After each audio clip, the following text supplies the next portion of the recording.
Simon Hartnell. 2 years ago, he was an odds-on favourite in the Sydney Cup. He's come a long way since then, Hartnell, hasn't he? He's sort of been the bridesmaid behind the mighty Winx. How does he look today, SD Marshall, Hartnell? Geez, remember he won the Chelmsford second up and then won 3 in a row, Bruce. He's a serious horse, but as you mentioned, 3 times he's run second to the great mare. Look, he's come in on a light prep, his 3 runs. He didn't really appreciate the heavy going in his last 2 runs, but it was a light ride. He didn't get a gut buster last start. He's really peaking. He's stretching out well, got his earmuffs on. He's a clear pick second, this horse. He's going to run the best race this preparation on looks.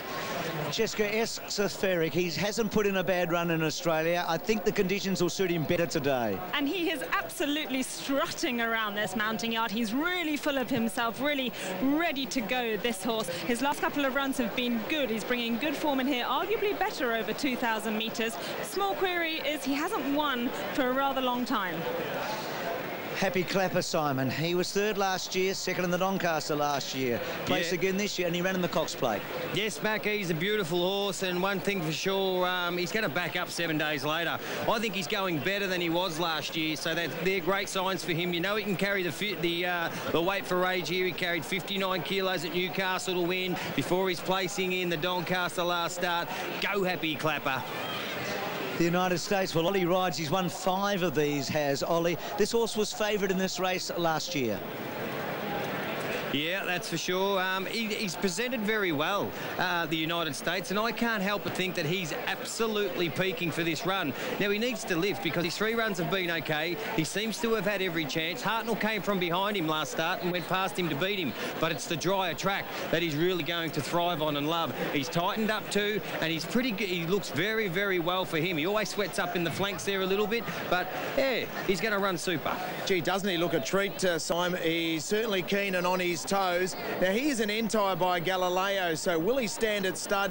And if he's defeated by Winx today, which we expect, he'll be the 44th Group 1 winner to be defeated by Winx. They're big numbers, aren't they? Sense of occasion, you know what? He's a really good ordinary horse, and I mean that in the nicest way. He's in great form. 3rd in the Doncaster, 2nd in the Gosford Cup, won the Villiers. He's run 2nd in the Brisbane Cup. He's a big odds. I can't see him winning, but geez, in career best form. We get to Harlem, a little bit of a mix here. I mean, he's got some strong European form through your brother's horse, Grey Lion, hasn't he, Cheska? Yes, he does, Bruce. He's got good form, and he was an expensive purchase at the Tattersalls Horses and Training sale. A pretty penny he was indeed. But his best form is over further. In Europe, he never even ran it in a race shorter than 2,000 metres. We've seen him once in Australia in the Blamey Stakes, where he finished 3rd to Palantino. That's not bad form. Obviously, he's got to improve significantly to feature here. He's a lovely-looking horse. Will benefit from the run, looking a touch porky still. Well, singing another one of the Chris Lees along with Sense of Occasion. He won the race last year with Lucia Valentina. It would be a major, major shock for him to win. 4 starts in Australia, a couple of placings, but last start was a long way behind it somewhat. No doubt there's some horses that are well named in this, aren't they? Sense of Occasion, singing with Hugh Bowman with the filly, and no doubt, eh? He's a promising horse. Just looks the wrong race, doesn't it? But still, he's going to get some prize money. I think he's got a good future. So, Cheska, we come to the one and only. How does she look? What can I say, Bruce? She, like I said, she is the ultimate professional, and she looks incredible. She's walking around here lovely and calm. She's just had the hood taken off, the ear muffs, so this is probably when she starts to kind of liven up. She's nice and calm heading into this point, and Hugh Bowman says that when he heads out onto the track, she just lifts, and she absolutely carries him down to the start and just really wants to get on with things. She looks unbelievable.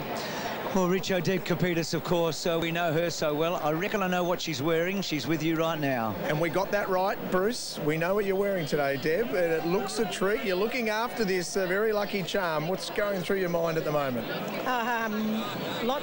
Everything, and it's a bit blank. I've cried a couple of times. I feel all right at the moment. The horse looks amazing. Hugh is as cool as ever. Chris is his clever self. He's holding himself together. He's right. He knows that she can do it. Look, what else can I say? This is so exciting. It's so nerve-wracking. And everyone out there, you love her. Keep loving her. She will do her best. She won't let us down. And let's have the race. And the mounting yard has been jam-packed to see your horse. We're all going to make our way up the front now. Good luck. I know, and they cheered her. You know, like the poor horses, they'll get frightened, but it's just so lovely to have. It's such a privilege. Well, we're all barracking for you. Good luck. Thank you. Good on you, Richo. Let's go to James Jordan. James, if you like to back short price favourite, what are the odds for Winx that you would take today? Well, look, I'm not a thrill seeker, Bruce, but if I was having a large bet, obviously a horse like this would be a good proposition. You'd probably want $1.15. She's about that price, she's $1.10, I think, at the minute. So, look, she'll win, but I personally couldn't back her. She looks terrific. She's presented well. And the scary thing is she gets 2 kilos off these horses, and she's got a half a lap on them. Yeah. She wins, and easy. Well, you would know. There she is, and the moment's not far away. The Longines Queen Elizabeth. It's been a Winx weekend, and she's about to go for a big run.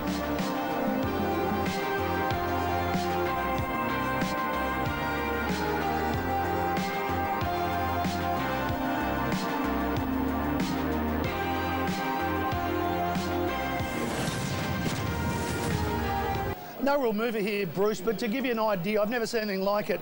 98.8% of our win hold, 98.8 is on Winx, even at that short price of $1.12. Such is the confidence in this terrific mare.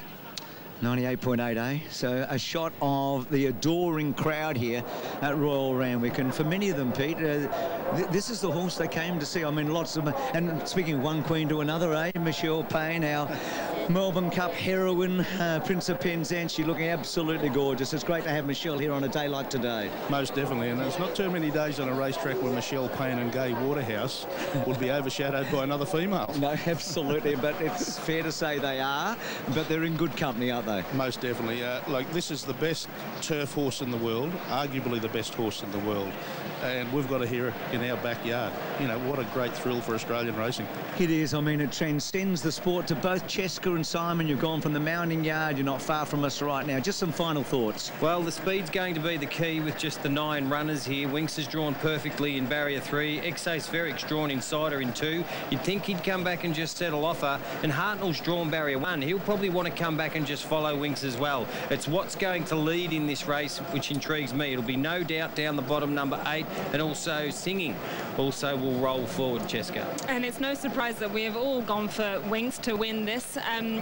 She's just the ultimate professional, and she is so aware of what's going on, isn't she? Like, you wonder with racehorses what makes them want to win a race, because they don't get any extra fee, they don't get a more comfortable stable, they don't have a better retirement. You just don't know with these horses, and she just seems to have it. Like, she just knows when to accelerate. It's almost like she knows where the line is. She just wants to please. And a jockey, Hugh Bowman, he's just a freak when it comes to pressure. He's shooting for his 16th win on this mare. The other 4 jockeys that have won on her are Jason Collett early in her career, Tom Berry, Larry Cassidy won on her in Queensland when she was a 3-year-old, and James McDonald has also been blessed to ride this mighty mare. Aren't they lucky? They sure are, guys. And Huey, of course, the Bowman-Winx combination forever. George Hanlon famously once said, horses, they're only human. Well, they aren't robotic. They're not machines. Things do happen, Pete, but this does look a certainty, because she does look to have a lap on them. She does. She's just, you know, barring misfortune, nothing can beat a winner of that. Huey's wife, Christine, we just saw a wonderful story. She tossed the coin whether she'd come to Australia or America, and it came up Aussie, eh? She'd be pretty happy with the way it fell, I reckon. Yeah. Simon? Pete, I just want to ask you, Black Caviar, when she won her 17th straight, was that the Australia Day Stakes for the 2nd time at the Valley? Yeah, Australia Stakes leading into the Ore and the Lightning there, Simon. Wow, and the pressure, that was only a Group 2. On her way to 25. Let's go to Darren Flindell. It's the Longines Queen Elizabeth. Join them. Parliament Singing are the last 2. Being told that Singing will go back after the start. We'll see where the early speed is. As Singing goes up.